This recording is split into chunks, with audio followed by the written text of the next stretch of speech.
How to fix a WhatsApp not working, not opening problem on iPhone after iOS 27 update. First, open settings. Here, check your internet connection. Make sure that your internet is working properly. Now tap on General. Scroll down. Here, tap on VPN and device management. Disconnect the VPN if it is connected. Now go back. Scroll up. Here, tap on date and time and set it to automatically. Now go back. Scroll up. Tap on software update and update your iPhone software. Now go back. Tap on iPhone storage.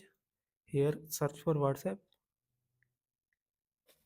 Now tap on it and offload the WhatsApp. This will not delete any chat or data. Now go back, open App Store. Here search for WhatsApp.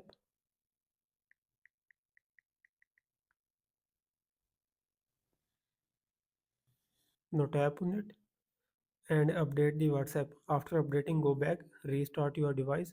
After restarting, your problem will be fixed. So this is the video guys. Please like the video and subscribe my channel.